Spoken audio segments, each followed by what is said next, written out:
So we got a couple of rigs set here. If you notice the metal pipe that's laying closest to the toe of this slope, there's two pieces laying down there. That is casing, and that's installed to go through the sole portion of the embankment. And it helps stabilize that, hold the hole open. And then you'll see an auger bit, and that is used to go in and pull some of that material out, the sole material, after we have the casing in the ground. And then this larger piece of equipment, you see the blue and white portion there, that's tied to the reverse circulation drill, and that's the drill that actually goes in and drills out the bedrock. Whether it's 110 foot in total depth or 170, depending on where we're at, but a pretty massive piece of equipment. So we install the casing, we take the sole out down into the top of bedrock, and then we go back in with the RCD rig and actually drill that column. One of the things we do to stabilize that as we are opening that hole or drilling it to final depth is we use slurry.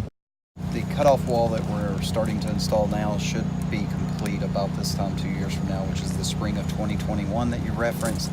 Then we'll start a testing phase of the repairs that we make by fluctuating the reservoir.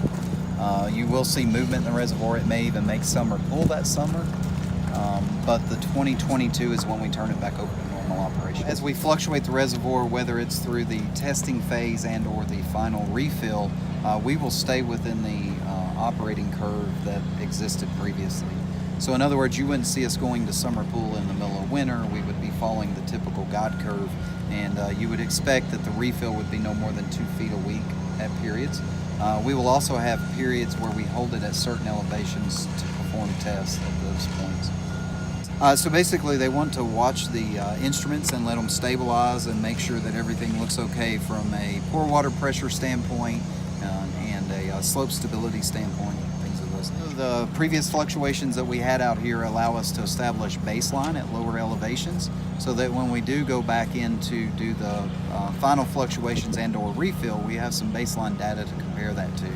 And then as far as the future fluctuations that we'll do, we need that period of performance, as I'll call it, to assess the repairs we've made, make sure that everything is working as we expect it to, and that the instruments are online and recording. To install the cutoff wall, we start in the upper portions with a steel casing that goes down just into the top of bedrock, which allows us to stabilize the embankment prior to introducing the rig. And then we will take out a drill rig to remove the sole material from inside of that, switch over to a reverse circulation drill once we get into the more solid bedrock or more competent, harder bedrock.